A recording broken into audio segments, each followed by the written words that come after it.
നമസ്കാരം, welcome back to our channel. അപ്പോൾ ഇന്നത്തെ എപ്പിസോഡിൽ കടുക് മാങ്ങ അച്ചാർ എങ്ങനെയാണ് ഇടുന്നതെന്നാണ് നമ്മൾ നോക്കാൻ പോകുന്നത്. അപ്പോൾ ശരി, വീഡിയോയിലേക്ക് പോവാം. അപ്പോൾ നമ്മുടെ മാങ്ങാച്ചാർ ഇടാനായിട്ട് എന്തൊക്കെ ചേരുവകളാണ് വേണ്ടതെന്നുള്ളത് മാമി പറയും. ആദ്യമായി നമ്മൾ 3 മാങ്ങയാണ്, നല്ല അധികം മൂക്കാത്ത 3 പച്ചമാങ്ങയാണ് കഴുകി അരിഞ്ഞു വെച്ചിരിക്കുന്നത്.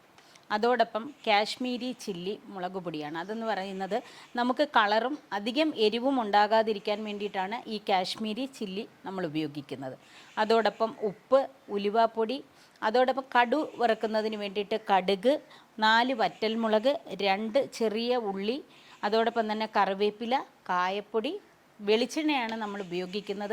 സാധാരണ നമ്മൾ അച്ചാറിനെല്ലാം ഉപയോഗിക്കുന്നത് നല്ല എണ്ണയാണ് നമ്മൾ ഉപയോഗിച്ചുകൊണ്ടിരിക്കുന്നത്. പക്ഷേ ഇന്നിപ്പം 2-3 ദിവസത്തേക്ക് മാത്രമായിട്ടുള്ളത് കൊണ്ട് മാത്രമാണ് നമ്മൾ വെളിച്ചെണ്ണ ഉപയോഗിക്കുന്നത്. അപ്പോൾ ഇത് നമുക്കിതെങ്ങനെയാണ് റെഡിയാക്കുന്നതെന്ന് നോക്കിയാലോ. ആദ്യം നമ്മൾ ഈ അടുപ്പ് കത്തിച്ചതിന് ശേഷം നല്ലൊരു മൺചട്ടിക്കകത്താണ് ഇന്ന് നമ്മൾ ഈ അച്ചാറിടാനായിട്ട് പോകുന്നത്. മൺചട്ടി അടുപ്പിലേക്ക് വയ്ക്കുകയാണ്. മൺചട്ടി ഒന്ന് ചൂടായതിന് ശേഷം നമ്മൾ ഏകദേശം ഇതിന് തന്നെ ഒരടപ്പ് വെളിച്ചെണ്ണയാണ് നമ്മൾ ഉപയോഗിക്കുന്നത്. അത് കടുക് വറുക്കുന്നതിന് വേണ്ടിയിട്ടാണ്. ഒരുപാട് വെളിച്ചെണ്ണയൊന്നും നമുക്ക് ഉപയോഗിക്കേണ്ട. അങ്ങനെ നമ്മുടെ എണ്ണ നന്നായിട്ട് തിളച്ച് വരുന്നുണ്ട്. ഈ എണ്ണ തിളച്ചതിന് ശേഷം നമ്മൾ ഏകദേശം ഒരു 1/2 ടീസ്പൂൺ കടുക് ഇട്ട് കൊടുക്കുകയാണ്. അതോടൊപ്പം നമ്മൾ കഴുകി വൃത്തിയാക്കി വെച്ചിരിക്കുന്ന ചെറിയ ഉള്ളി ചെറിയ സ്ലൈസായിട്ട് നമ്മൾ ഇതിനകത്തേക്ക് അരിഞ്ഞിടുകയാണ്. ഉള്ളി ഒന്ന് നന്നായിട്ട് മൂത്തതിന് ശേഷം മാത്രമേ വറ്റൽ മുളക് ഇടാവൂ. അല്ലെന്നുണ്ടെങ്കിൽ മുളക് ആദ്യമേ നമ്മൾ ഇടുകയാണെങ്കിൽ മുളക് അങ്ങ് കറുത്ത് ഒരുമാതിരി വല്ലാത്തൊരു കണ്ടീഷനിലേക്ക് പോകും. അതുകൊണ്ടാണ് നമ്മൾ ആദ്യം ഉള്ളിയും കടുകും ഇട്ടതിന് ശേഷം മാത്രം മുളകിടുന്നത്. അപ്പോൾ നമ്മളുടെ ഉള്ളിയെല്ലാം ഒന്ന് വഴണ്ട് വന്നിട്ടുണ്ട്, കളർ മാറിയിട്ടുണ്ട്.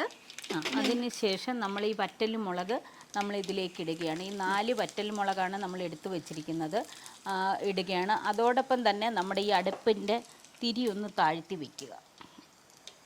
നമ്മൾ ഈ കറിവേപ്പിലയും കൂടി ഇടുകയാണ്.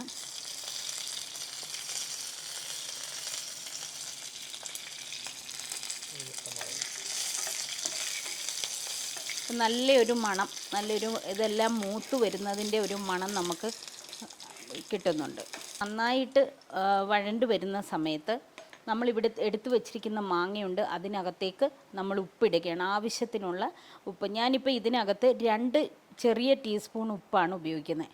കാരണം ചിലർക്ക് ഈ ഉപ്പ് അധികമാകാൻ പാടില്ല. അതോടൊപ്പം തന്നെ ചിലർക്ക് നമുക്കറിയാം ഉപ്പ് വേണ്ടുന്നവരും കാണും. പക്ഷെ നമ്മളൊരു 2ൻ്റെ ഇടയ്ക്ക് ഒരു മീഡിയത്തിലാണ് നമ്മളിപ്പം ഉപ്പ് ചേർത്ത് നമ്മൾ ഈ മാങ്ങ ഇങ്ങനെ വയ്ക്കുകയാണ്. ഇനി അടുത്തതായി നമ്മൾ ഇതിനാവശ്യമുള്ള ചേരുവകൾ ചേർക്കാൻ പോവുക. അടുപ്പൊന്ന് നന്നായിട്ട് ഒന്ന് ഓഫ് ചെയ്ത് വയ്ക്കുക. കാരണം ചട്ടി നന്നായിട്ട് ചൂടായിരിക്കുന്നത് കൊണ്ട് അത് മുളകിടുമ്പോഴത്തേന് അല്ലെങ്കിൽ അങ്ങ് അത് കറുത്തു പോകും. അതുകൊണ്ട് ആദ്യം നമ്മൾ ഉലുവാപ്പൊടി, നമ്മൾ പൊടിച്ച് വെച്ചിരിക്കുന്ന ഒരു 1/4 ടീസ്പൂൺ ഉലുവാപ്പൊടി നമ്മൾ ഇടുകയാണ്. ഉലുവാപ്പൊടി ഇട്ടതിന് ശേഷം നമ്മൾ എടുത്ത് വെച്ചിരിക്കുന്ന ഒരു 2 ടീസ്പൂൺ മുളക് പൊടി. കാശ്മീരി ചില്ലി ആയതുകൊണ്ട് നമുക്ക് അത്രയും ആവശ്യം വരും. ഇതിന് ശേഷം ഇത് നന്നായിട്ട് ഈ ചേരുവകളെല്ലാം ചേർക്കാൻ അണച്ച് വെച്ചിരിക്കുകയാണ്. ഇനി നമുക്ക് ഈ അടുപ്പൊന്ന് കത്തിക്കാം. ഇപ്പോൾ നമ്മുടെ കടുക് വറുത്തതും മുളകും നമ്മുടെ ഉലുവാപ്പൊടി എല്ലാം നല്ല ചേരുവയായിട്ട് വന്നിട്ടുണ്ട്. ഏകദേശം 1/4 ടീസ്പൂണിൻ്റെ അളവിനാണ് നമ്മൾ ഈ കായപ്പൊടി ഒന്ന് ചേർക്കേണ്ടത്. അതിൻ്റെ പ്രധാന കാരണം നമ്മൾ മാങ്ങയ്ക്കകത്ത് ഉപ്പുമിട്ട് ഒരുവിധം കായം ചേർത്താണ് വെച്ചിരിക്കുന്നത്. അപ്പോൾ നമ്മൾ ഈ കായപ്പൊടിയും കൂടി ഇതിനകത്തൊന്ന് മിക്സ് ചെയ്തതിന് ശേഷം നമ്മൾ ഏകദേശം ഒരു 1/2 ഗ്ലാസോളം വെള്ളം നമ്മൾ ഈ ചേർത്ത് കൊടുക്കുകയാണ്. അതിനകത്ത് ഈ കടുക് വറുത്തതും മുളകും കായപ്പൊടിയും ഉലുവാപ്പൊടിയും എല്ലാം കൂടെ ഒന്ന് മിക്സായി വരികയാണ്. ശരിക്കും നമുക്ക് ആവശ്യമുള്ള ചേരുവകളെല്ലാം ഇതിനകത്തായിട്ടുണ്ട്. നമ്മളപ്പോൾ ചീനച്ചട്ടിയിലേക്ക് ഇട്ട മുളക് പൊടിയും കായപ്പൊടിയും നമ്മുടെ കടുക്, വറ്റൽമുളക്, ഉലുവാപ്പൊടി ഇതെല്ലാം സെറ്റായിട്ടുണ്ട്. ആ ഒരു അരപ്പ് റെഡി ആയിട്ടുണ്ട്. നമ്മൾ വെള്ളമൊക്കെ ഒഴിച്ച് സെറ്റാക്കിയില്ലേ. അപ്പോൾ ഇനി ഇതിലേക്ക് എങ്ങനെയാണ് ബാക്കി കാര്യങ്ങൾ? ബാക്കിയെന്ന് പറഞ്ഞാൽ നമ്മൾ കഴുകി വൃത്തിയാക്കി വെച്ചിരിക്കുന്ന മാങ്ങയ്ക്കകത്ത് ഉപ്പ് ചേർത്തിട്ടുണ്ട്, ശകലം കായം. ആദ്യം നമ്മൾ ചട്ടിയിൽ കായം ചേർത്തിട്ടുണ്ട്, എങ്കിലും അതോടൊപ്പം ഈ മാങ്ങയൊന്ന് സെറ്റാവാൻ വേണ്ടി ഉപ്പും കായപ്പൊടിയും ചേർത്ത് വെച്ചിരിക്കുകയാണ്. ഇത് നമ്മൾ അടുപ്പ് നമ്മളിനിയിപ്പോൾ ഓഫ് ചെയ്യാൻ പോവുകയാണ്, അല്ലെന്നുണ്ടെങ്കിൽ മാങ്ങ വെന്ത് പോകും. അതുകൊണ്ട് നമ്മൾ അടുപ്പൊന്ന് ഓഫ് ചെയ്തിട്ട് ഈ മാങ്ങ ഇതിനകത്തേക്ക് ഇടുകയാണ്.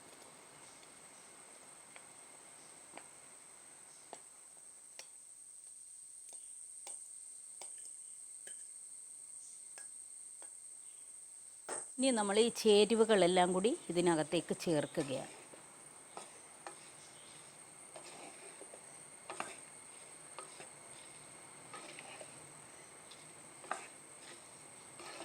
ചേരുവകളിനകത്ത് ചേർത്ത് മാങ്ങയെല്ലാം ഇട്ട് നല്ല സെറ്റായി ഇപ്പം നല്ല പരുവത്തിലിരിക്കുകയാണ്. അപ്പോൾ ഇത് നമ്മൾ മറ്റൊരു ഉണങ്ങിയ പാത്രമായിരിക്കണം. ആ ബൗള് നന്നായിട്ട് വൃത്തിയായിട്ട് ഉണക്കി അത് തുടച്ചതിന് ശേഷം അതിനകത്തേക്ക് നമ്മളിത് പകർന്നു വെക്കുകയാണ്. നമ്മുടെ മാങ്ങ അച്ചാർ റെഡിയായിട്ട് ഇതിലേക്ക് നമ്മൾ കറിവേപ്പിലയും കൂടി ചേർത്ത് വയ്ക്കുകയാണ്.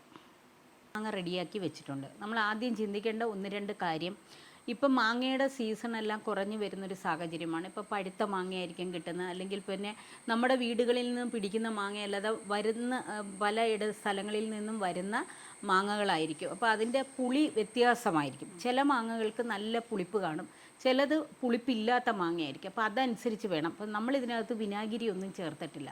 അപ്പോൾ പുളി ഇല്ലാത്ത മാങ്ങയാണ് നമ്മൾ ഉപയോഗിക്കുന്നതെങ്കിൽ ശകലം വിനാഗിരി, ആ വിനാഗിരി ഒഴിക്കുന്നതിൻ്റെ പ്രധാന കാരണം നമ്മൾ തോനെയൊക്കെ ഉപയോഗിക്കുമ്പോഴാണ്, ഒരുപാടൊക്കെ വെക്കുമ്പോഴാണ് വിനാഗിരി നമ്മൾ തിളപ്പിച്ചതിന് ശേഷം ഈ മാങ്ങാക്കൂട്ടിനകത്തോട്ട് നമ്മൾ ഒഴിക്കുന്നത്. കാരണം അത് കുറേ നാളത്തേക്ക് ഇരിക്കുന്നതിന് വേണ്ടിയിട്ടാണ്. ചിലരല്ലെങ്കിൽ നല്ലെണ്ണയിൽ വെള്ള തുണി മുക്കി ആ മാങ്ങ അച്ചാറിൻ്റെ ഭരണിയുടെ പുറത്തൊക്കെ ഇട്ട് വയ്ക്കുന്നതായിട്ട് നമ്മൾ പൂപ്പൽ പിടിക്കാതിരിക്കാൻ വേണ്ടിയിട്ടൊക്കെയാണ് നമ്മൾ ഉപയോഗിക്കുന്നത്. ഇപ്പം നമ്മളിതൊന്നും ചേർത്തില്ല, നമ്മൾ നാടൻ രീതിയിൽ തന്നെയാണ് നമ്മളിത് ചെയ്തിരിക്കുന്നത്.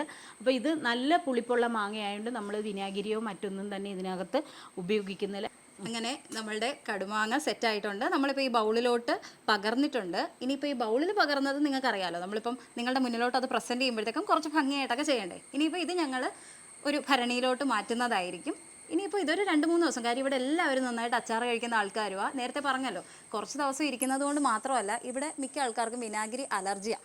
അപ്പോൾ അതുകൊണ്ട് ഞങ്ങൾ മാക്സിമം അങ്ങനെ ഇടാറില്ല. ഇപ്പം വിനാഗിരി യൂസ് ചെയ്യാറുമില്ല. അതുപോലെ തന്നെ ഇട്ടാലും ഞങ്ങളൊരു മാക്സിമം ഒരാഴ്ച, അതിനുള്ളിൽ എന്തായാലും അച്ചാർ കാലിയാവും. അപ്പോൾ ഇത് കുറച്ചല്ലേ ഉള്ളൂ, ഇതിപ്പം പെട്ടെന്ന് അത് കഴിയും. അതുകൊണ്ടാണ് ഭരണിയിൽ കാണിക്കാതെ ഇപ്പോൾ ഈ ഒരു ബൗളിനകത്ത് കാണിച്ചിരിക്കുന്നത്. അപ്പോൾ ഞങ്ങളുടെ ഈ ഒരു കടുക് മാങ്ങ അച്ചാറിൻ്റെ റെസിപ്പി എല്ലാവർക്കും ഇഷ്ടപ്പെട്ട് കാണുമെന്ന് വിശ്വസിക്കുന്നു. ഇതുപോലെ തന്നെ നമ്മുടെ ഓണസദ്യയുടേതാണെങ്കിലും ശരി, നിങ്ങൾ തരുന്ന റെസ്പോൺസിനനുസരിച്ച് പുതിയ പുതിയ ഡിഷസുമായിട്ട് നമ്മുടെ ഡാൻസിൻ്റെ വീഡിയോസിൻ്റെ കൂടെ തന്നെ നിങ്ങളുടെ മുന്നിലേക്ക് ഞങ്ങൾ എത്തുന്നതായിരിക്കും. അതിനു മുൻപ് നമ്മുടെ ചാനൽ ആദ്യമായി കാണുന്നവരുണ്ടെങ്കിൽ ദയവായി സബ്സ്ക്രൈബ് ചെയ്യുക, കൂടെ കാണുന്ന ബെല്ലൈക്കണും അമർത്തുക. അപ്പോൾ ഞങ്ങളിടുന്ന വീഡിയോസിൻ്റെ നോട്ടിഫിക്കേഷൻ ഉടൻ തന്നെ നിങ്ങളുടെ മൊബൈലിൽ ലഭിക്കുന്നതായിരിക്കും. ബൈ.